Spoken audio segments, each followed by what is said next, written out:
ஒரு உணவக உரிமையாளர் ஒருவர் தன்னுடைய உணவகத்திற்கு வெளியே வீதியில் ஒரு வயதான ஞானியை போன்ற தோட்டத்துடன் வருவதை கண்டார்.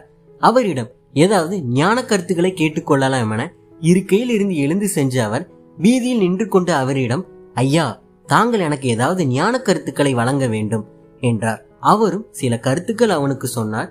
அவன் அதை கேட்டுவிட்டு, உங்கள் கருத்துக்கள் நன்றாக உள்ளது, ஆனால் எனக்கு ஒரு மகன் இருக்கிறான். அவன் வளர்ந்தவுடன் இந்த உணவகத்தை அவனிடம் விட்டுவிட்டு பிறகுதான் முயற்சி செய்ய முடியும் என்றான். சரி, பரவாயில்லை என்று சொல்லிய ஞானி அவனிடம், நான் பசியாக உள்ளேன், நான் உணவருந்தி ஓய்வெடுக்க வேண்டும் என்றார்.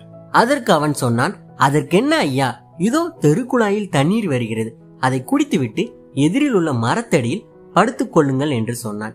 சிரித்து கொண்டே தண்ணீரை குடித்துவிட்டு அவர் போய்விட்டார். ஆண்டுகள் கடந்தது. அந்த வழியே மீண்டும் ஒரு நாள் ஞானி வந்தார். இப்பொழுது உணவகம் வளர்ந்திருந்தது. உரிமையாளி இருக்கைக்கு அருகில் மற்றொரு இருக்கை போடப்பட்டிருந்தது. அதில் அவனுடைய மகனும் அமர்ந்து உணவகத்தை நடத்தி கொண்டிருந்தான்.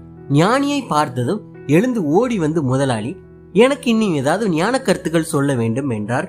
அவரும் சொன்னார். அவன் சொன்னான், இப்பொழுது முடியாது, என் மகனுக்கு தொழில் தெரியவில்லை, கற்றுக் கொடுத்து விட்டு பிறகு முயற்சி செய்கிறேன் என்றார். அவர், சரி, பரவாயில்லை, எனக்கு பசியாக உள்ளது என்றான். அவன் குழாயையும் மரத்தையும் காட்டினான். தண்ணீரை குடித்துவிட்டு போய்விட்டார். ஆண்டுகள் கடந்தது. மீண்டும் ஞானி வந்தார். முதலாளி இப்பொழுது கிழவன் ஆகிவிட்டான்.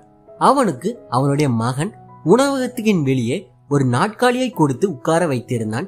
ஞானியை பார்த்ததும் கிழவன் எழுந்து ஓடி வந்தான். ஞான கருத்துக்கள் இப்பொழுது முடியாது, எனக்கு வயதாகி விட்டது என்றான். குழாய், நீர், மரம் ஞானி போய்விட்டார். ஆண்டுகள் தாண்டி மீண்டும் வந்தார் ஞானி.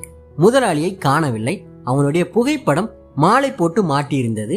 மகன் ஒரு நாயை கல்லால் அடித்து விரட்டிவிட்டு உணவகத்திற்கு வெளியே போனான். நாய் இவரை பார்த்ததும் ஓடி வந்து வாளை ஆட்டியது. ஞானி அது யார் என்று புரிந்து கொண்டார். தன்னிடம் இருந்த ஒரு தடியால் அதன் தலையை ஒரு போடு போட்டார். நாய் இப்பொழுது பேசியது, ஐயா, நீங்கள் சொன்னதை நான் கேட்காமல் போய்விட்டேன். இப்பொழுது என் மகனோ என்னை கல்லால் அடிக்கிறான். நான் விடுதலையாக ஏதாவது ஞான கருத்துக்கள் சொல்லுங்கள் என்றது.